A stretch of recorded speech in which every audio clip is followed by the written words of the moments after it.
Bonjour à tous, je vous propose donc ce nouveau bloc de cours dédié à l'analyse mathématique des équations aux dérivées partielles. C'est un cours qui va représenter une volumétrie environ d'une vingtaine d'heures et qui est, comment dirais-je, complémentaire d'un autre bloc de cours que je vais proposer parallèlement, cette fois-ci dédié à l'analyse numérique, c'est-à-dire à l'approximation de telles solutions d'équations aux dérivées partielles. Alors, vous pouvez trouver ce type de cours dans différents contextes d'études, qu'il s'agisse des études de mathématiques appliquées d'une manière générale dans les facultés de France et de Navarre. Vous trouverez typiquement ce genre de cours, mais aussi dans certaines facultés d'ingénierie, de sciences de l'ingénieur, de physique, de mécanique, où évidemment de tels outils sont indispensables dès lors que l'on souhaite véritablement être en mesure de comprendre, bien maîtriser ces outils de, comment dirais-je, de modélisation, de la modélisation. On les trouve aussi dans d'autres contextes applicatifs, peut-être un peu moins courants pour la majorité d'entre vous. Ce sont les maths financières qui suggèrent aussi, donc dans des applications appliquées, donc des applications aux finances, et puis aussi en biologie, en médecine, au marketing et aux médias. De tels problèmes interviennent de la même manière que pour les sciences classiques de l'ingénieur, c'est-à-dire la mécanique et la physique. Et donc, ces deux blocs d'enseignement, l'analyse mathématique qui va nous concerner tout de suite, et puis l'analyse numérique, l'approximation dans un autre bloc de cours, comme je le disais, eh bien c'est un ensemble que vous pourrez retrouver, enfin en tout cas c'est comme ça que je vais suivre mon exposé, en grande partie, c'est celui de l'ouvrage que j'ai publié en 2013-2014. Il y a deux ouvrages, un ouvrage en français aux éditions Lavoisier et un autre en anglais chez Springer Verlag qui concerne l'analyse mathématique et numérique de ces EDP. Donc dans cet ouvrage-là, au-delà du cours que je vais donc vous proposer, eh bien vous trouverez aussi des problèmes et des exercices corrigés in extenso avec véritablement toute l'attirail d'outils, c'est le cas de le dire, que nous aurons mis en œuvre, en tout cas appréhendés dans le cadre de ces cours, de ces deux blocs. Alors, autre chose, c'est un cours aussi, et c'est là beaucoup plus précis dans ma manière de présenter, c'est un cours que certains d'entre vous ont connu, que j'ai présenté à l'ENS Cachan il y a quelques années, dans un cursus mixte entre l'Université Pierre et Marie Curie et, comment dirais-je, l'École normale supérieure de Cachan. Et c'est donc véritablement ce cours-là donc qui porte aujourd'hui un code 3A003, équation aux dérivées partielles 2 dans les sciences de l'ingénieur de Sorbonne Université. Et donc c'est véritablement ce cours-là auquel je vais m'attacher dans ce module. Alors, dans ce bloc de cours. Et donc, je vous propose donc en premier chapitre une introduction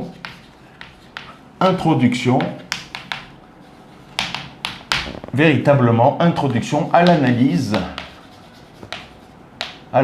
mathématique des EDP.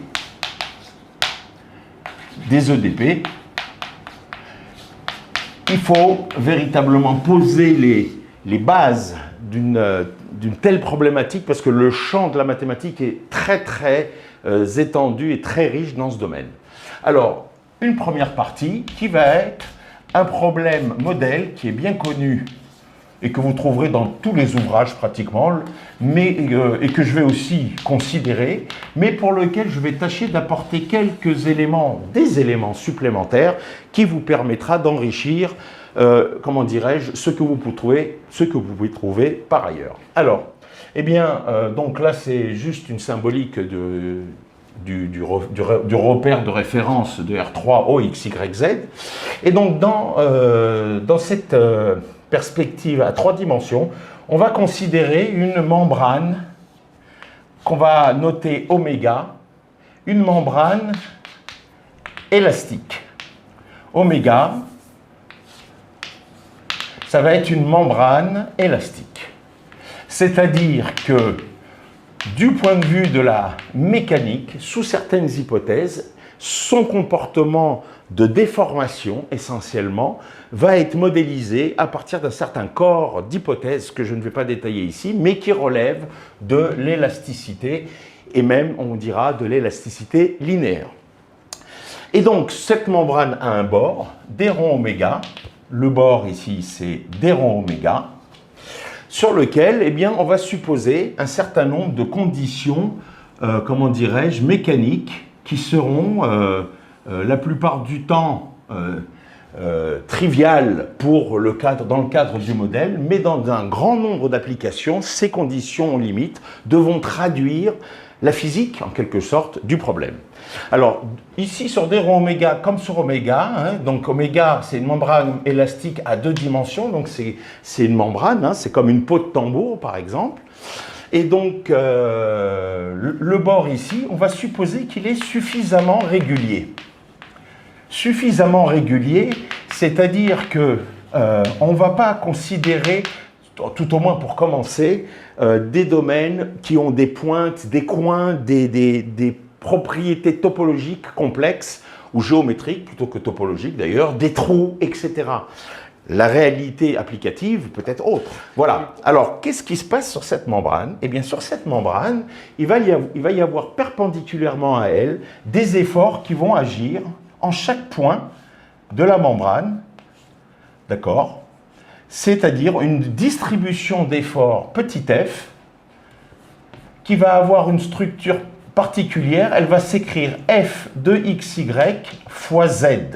Autrement dit, pour chaque point de coordonnées xy dans la membrane, eh bien, il va y avoir cette distribution d'efforts. Il pourrait y avoir une distribution qui soit orientée vers les z négatifs et puis à certains points vers les z positifs. Mais pour simplifier le dessin, ici, je considère que comment dirais-je, des variations dans ce sens pour que vous compreniez et que je n'ai pas un dessin surchargé en l'espèce. Donc, on a une densité d'efforts qui agit sur la membrane et la membrane va donc se déformer, s'affaisser en quelque sorte. Et donc, si je faisais une projection et que je regardais dans le plan de la membrane, j'aurais donc quelque chose comme ça. Donc, avec cette distribution d'efforts qui comment dirais-je, vaut ce qu'elle vaut, hein, voilà, etc. Hein. Donc, il y a des variations de ce f de xy.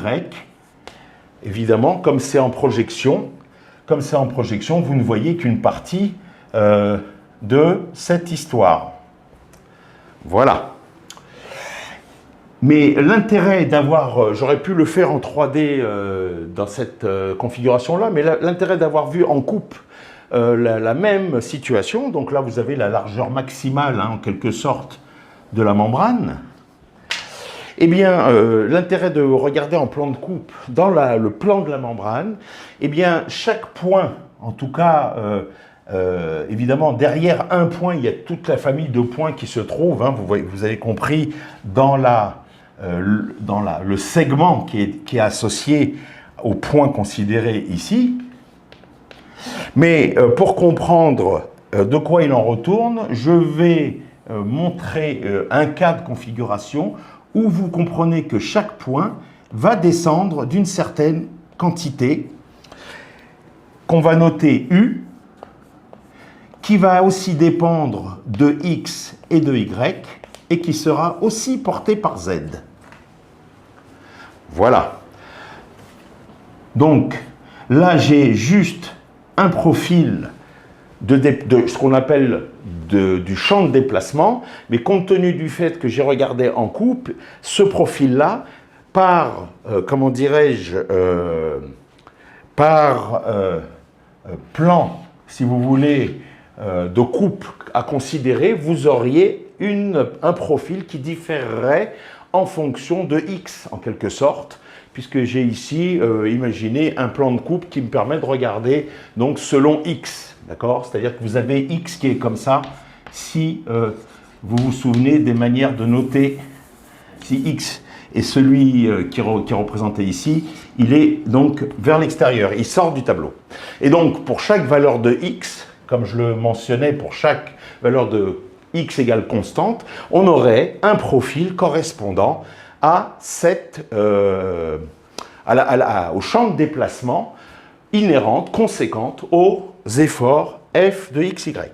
Alors, on peut démontrer que U, le champ de déplacement, qui finalement est ce qui intéresse les ingénieurs ou les physiciens ou ceux qui travaillent dans les sciences de l'ingénieur appliquées à, eh bien, dès lors qu'on connaît les efforts qui sollicitent, qui quelque part sont la cause de la vie du système ici, de sa transformation, il pourrait y avoir d'ailleurs aucun effort, il y aurait aussi une vie du système qui serait conséquente, je vais en parler dans un instant, mais là, le système est sollicité par F, la réaction du système, c'est U, sont les déformations et donc par voie de conséquence le champ de déplacement U, eh bien on peut démontrer que U est solution de moins Laplacien de U au point xy égale f de xy, quel que soit xy appartenant à oméga, et je n'ai pas dit, mais je l'ai évoqué tout à l'heure, et on va considérer ici, donc ça c'est la partie de l'élasticité qui permet à partir des équations de Navier en élasticité, pour ceux qui connaissent un peu la mécanique des solides, d'obtenir cette équation-là. Et puis sur le bord, U restreint au bord, eh bien ici on va supposer que la plaque, que la membrane est encastrée. C'est-à-dire qu'on impose que les déplacements sont nuls. C'est une possibilité, il y en aurait une infinité d'autres.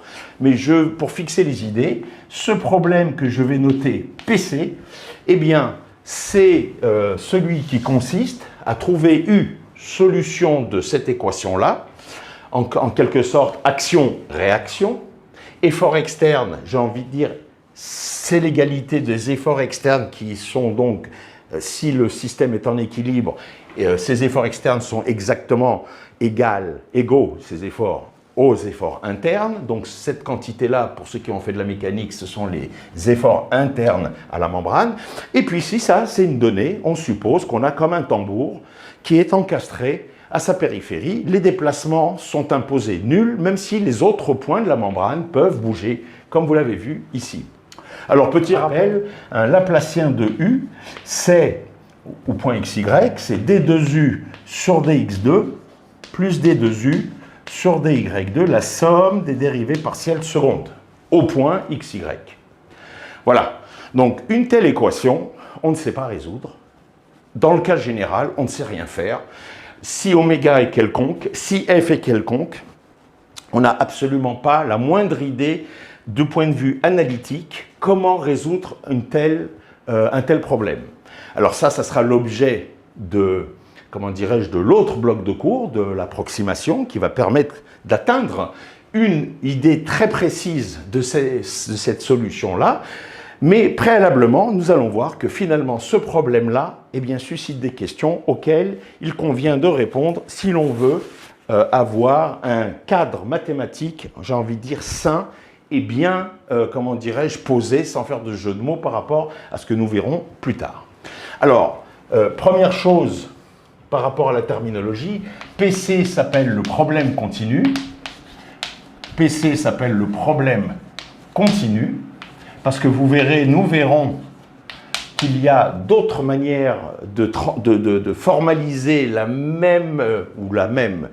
la problématique où U est solution sous une autre forme, et ça portera un autre nom, nous le verrons plus tard.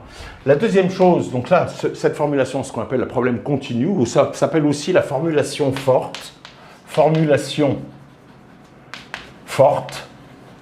et nous verrons pourquoi aussi, je le rappellerai, et vous comprenez qu'il y aura une formulation faible qui portera un autre nom, à voir plus tard.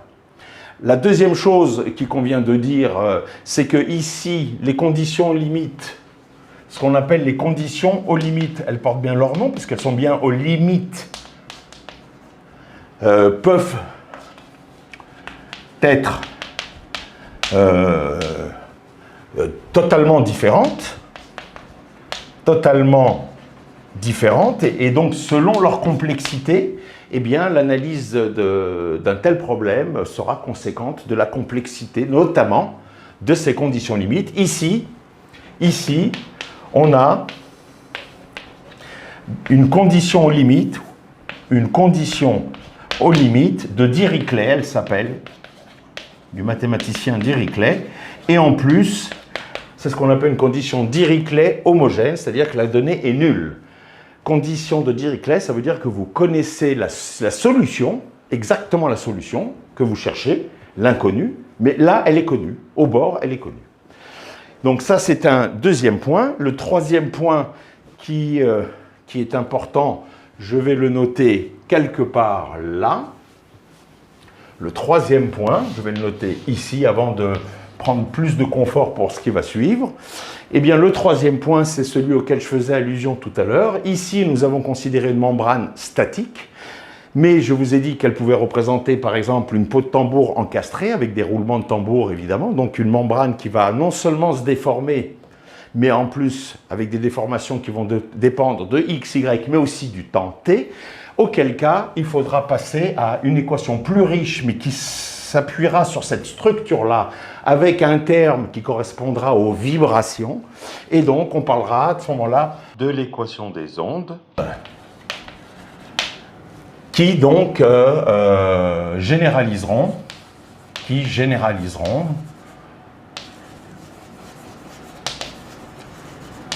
au phénomène instationnaire. Mais là, on n'en est pas là, absolument pas. On ne sommes absolument pas là. Nous allons considérer véritablement ce problème-là pour en dégager les problématiques qu'il nous conviendra d'aborder au sein de ce bloc de cours, donc dédié à l'analyse mathématique. C'est une initiation, je le répète. Et d'ailleurs, je ne l'ai pas mentionné, mais la présentation donc, que je vais adopter, mais que j'ai adopté dans le passé, comme j'y faisais allusion tout à l'heure, c'est une position mitoyenne entre ce que l'on peut trouver dans des ouvrages véritablement destinés aux étudiants en mathématiques. Donc, je pense essentiellement à l'excellent livre d'introduction à l'analyse numérique, et pourtant il y aura aussi de l'analyse mathématique dans cet ouvrage. C'est l'introduction à l'analyse numérique des équations aux dérivées partielles de Pierre-Arnaud Raviard, donc que vous pouvez consulter, que je vous recommande vivement. Mais en même temps, il y avait une autre présentation plus, comment dirais-je, épurée des problèmes mathématiques, plus pour les populations d'étudiants en mécanique, en physique ou dans les sciences d'ingénieurs, du professeur Daniel Evrard, que j'ai eu la chance aussi de connaître, comme Pierre-Arnaud Raviard, et qui, donc, dans son ouvrage, a véritablement épuré tout l'aspect mathématique autant que faire se peut pour être plus concentré sur la partie dédiée à l'approximation. Le propos que je vais adopter ici, comme dans l'ouvrage auquel je faisais allusion, dont je vous ai parlé tout à l'heure, et c'est un propos médian, c'est-à-dire il va y avoir cette partie de Daniel Evrard, comment dirais-je, simplifiée, mais en même temps enrichie pour permettre à ces populations d'étudiants non mathématiciens, eh bien, de pouvoir accéder quand même à ces outils de l'analyse mathématique. Alors, quels sont les problèmes inhérents à la formulation dont je vous rappelle qu'elle consiste à trouver une fonction U sous-ensemble définie sur oméga sous-ensemble de R2 à valeur dans R, tel que, alors je vais le réécrire ici, moins Laplacien U de XY égale F de XY, ça c'est dans oméga. Et puis pour ce qui nous intéresse, U restreint au bord égale à 0. Ça, c'est le problème PC. Quels sont les problèmes clairs qui apparaissent ou quelles sont les questions qui sont suggérées par une telle formulation? Première question, et non des moindres. On peut se précipiter dans un cadre, je vous rappelle ici, on a donc un domaine oméga qui est ce qu'il est, avec un bord qui est ce qu'il est donc en conséquence, et puis ici vous avez une densité F qui peut être extrêmement complexe. Donc on ne sait pas grand-chose sur U, solution de ce problème-là, et pourtant c'est ce qui vous intéresse, c'est ce qui nous intéresse. Bien, dans des cas infiniment plus simples, vous avez des problèmes mathématiques qui n'ont pas de solution. Donc, avant de se précipiter, il convient de regarder la problématique de l'existence de la solution et, je dirais même plus, et de l'unicité. Unicité de la solution, petit u. Et donc ça, pour comment dirais-je, envisager une telle problématique, eh bien, nous allons voir dans ce bloc de cours les différents outils minimaux, minimalistes, qui vont vous permettre d'être un minimum autonome pour aborder une vaste famille de problèmes qui ressemblera à celui-là, mais qui sera bien plus varié et pour lequel vous pourrez déployer les outils que nous verrons dans des problèmes, je dirais, génériques comme celui-là ou d'autres. On verra cela en son temps. Existence et unicité de la solution, ça c'est une première chose. La deuxième chose, c'est la dépendance de petit u, de la solution petit u, par rapport à petit f. Je change de f, j'ai une autre solution. Si j'en ai une, bien sûr, si je suis dans le cadre de la première question. Mais comment la dépendance se fait-elle? C'est-à-dire que ce problème PC, il fabrique en quelque sorte une relation. Je me donne un f et j'ai une solution u, qu'on pourrait dire u de f, qui dépend de f. Et ça, cette transformation-là, c'est ce qui permet de passer de f à u du f conséquent, notez u de f. Cette relation-là, en quoi consiste-t-elle? Et ça, c'est un problème qui est très important. Pourquoi? Bien parce que du point de vue de la mécanique, et c'est l'origine de ces problèmes, donc en fait, souvent du point de vue de du contexte applicatif, les difficultés mathématiques vont résulter de la compréhension des difficultés du domaine applicatif, ici de la mécanique des solides.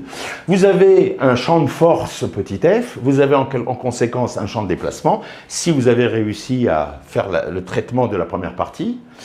Mais vous vous dites, si je modifie un petit peu petit f, un tout petit peu, est-ce que u va être voisin de la première solution avant d'avoir perturber le petit f? Vous voyez, l'idée, elle est très simple à comprendre avec les mains intuitivement. C'est ce qu'on appelle la théorie des perturbations ou de la stabilité. On va un petit peu perturber le champ de force et on voudrait voir si, par bonheur, la solution perturbée est voisine de la solution avant perturbation. Il y a de nombreux cas de figure où vous allez perturber un petit peu les paramètres, les données du problème, et la solution qui va résulter n'aura plus rien à voir. Il y a de nombreux problèmes applicatifs dans le cadre de la physique, de la mécanique ou d'autres domaines applicatifs. Je pense notamment aux mathématiques appliquées à la finance. Ces points, ce qu'on appelle des points de rupture ou des points de bifurcation. Vous allez avoir une petite variation et il y a un changement de comportement qui se produit. Donc, cette étude de dépendance de solutions vis-à-vis des données, ici la donnée qui est valorisée, ce sont les efforts, c'est véritablement à des fins de, comment dirais-je, de maîtrise du système par rapport à ce type de perturbation auquel je faisais allusion. Cette problématique est tellement importante, c'est-à-dire l'existence et l'unicité couplées à cette dépendance entre la solution et la donnée du problème petit f, que Hadamard, un mathématicien bien connu, a défini ce que l'on appelle la notion de problème bien posé. Problème bien posé. Problème bien posé, ça veut dire 1 et 2. C'est-à-dire que vous avez un problème où vous êtes en mesure de montrer l'existence et l'unicité de la solution U. Et ici, vous avez une dépendance qui est avérée de la manière suivante.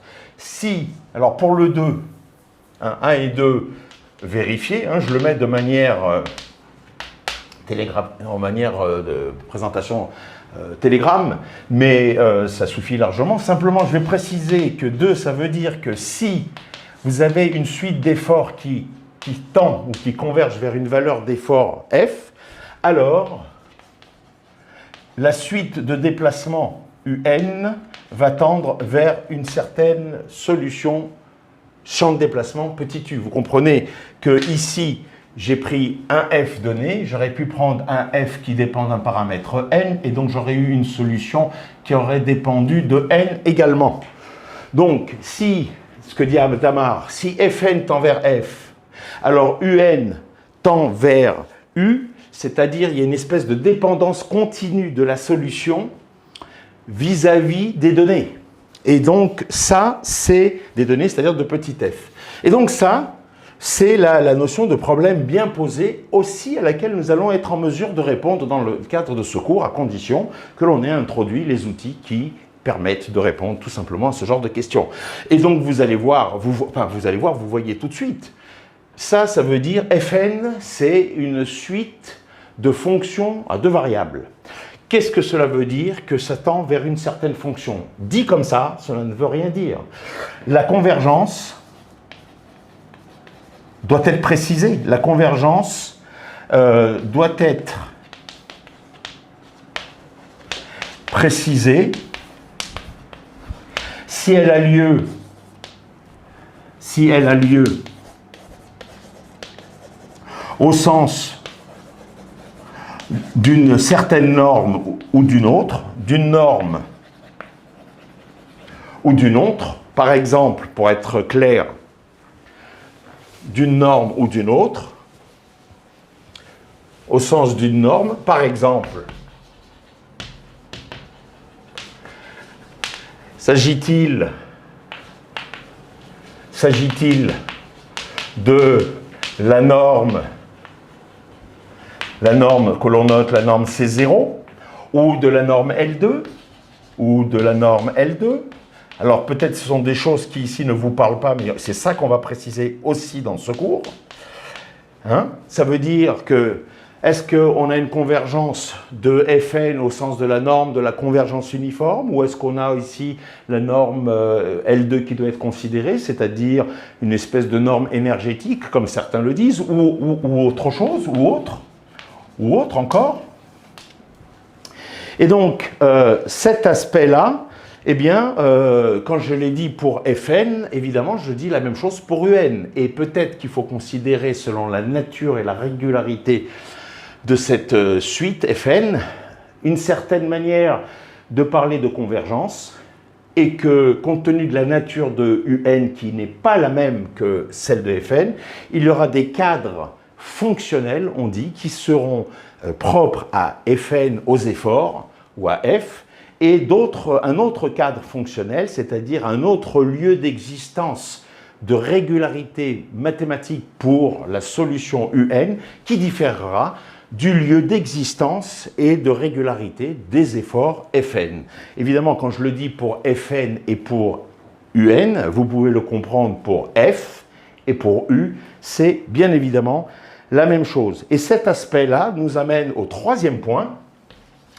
Donc ici c'est flou, hein, on est bien d'accord. La notion de, avant que je reprenne le troisième point, la problématique d'Adamard, c'est un bel objectif en soi, d'être capable d'établir l'existence, l'unicité et la dépendance continue de, comment dirais-je, de la solution par rapport à aux efforts, à la donnée du problème, c'est-à-dire petit f, mais ceci nécessite, hein, je l'ai juste écrit d'une manière générale, cette convergence, elle ne veut strictement rien dire tant qu'on n'a pas défini la manière de mesurer cette convergence, c'est-à-dire ce qu'on appelle les normes d'espace fonctionnel. Et ceci nous amène très naturellement au troisième point, la régularité, la problématique de la régularité de la solution petit u en fonction de celle des efforts de la donnée, j'ai envie de dire, puisqu'on n'est pas obligé de rester dans un périmètre de mécanique, en fonction de celle de la donnée petit f, de petit f.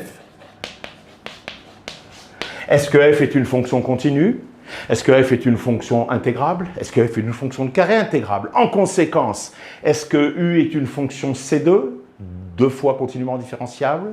Est-ce qu'elle est autrement? Eh bien ça sera, c'est ce qu'on appelle cette notion d'être en mesure de qualifier la régularité de la solution en fonction de la régularité de la donnée, c'est ce que l'on appelle la théorie de l'estimation a priori. Estimation a priori. Et là aussi, nous ferons quelques touches dans ce domaine. Qu'est-ce que dit cette partie de l'analyse mathématique? De quoi est-elle chargée? Elle est chargée de répondre à la question aussi simple, mais qui, vous verrez, n'est pas, comment dirais-je, une fois pour toutes acquise, et cela dépend bien évidemment de chaque problème.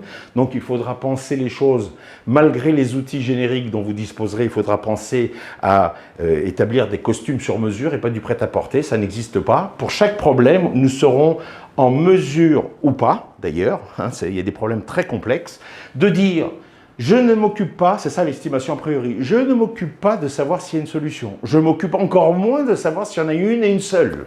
Mais je dis s'il en existe une, a priori, compte tenu de la régularité de f, oubliez l'indice n ici qui était dans le propos de tout à l'heure, compte tenu de la régularité connue dans un cas de figure de f, est-on en mesure de dire quelle est la régularité de U et peut-on contrôler U par rapport à F? Peut-on mettre une relation entre U et F? C'est au niveau de cette régularité, c'est le propos de cette estimation a priori.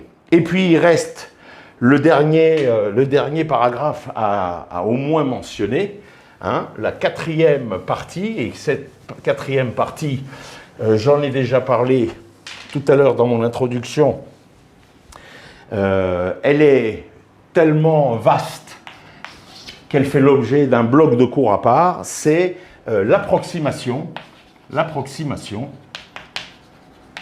à proprement parler, des solutions, ou de la solution, on ne sait pas encore pour l'instant s'il y en a une, plusieurs, des solutions du problème PC, ou d'une reformulation de ce problème-là. Tout dépend bien évidemment donc de la problématique initiale que l'on a à considérer. Et donc voilà, ça c'est le cadre général.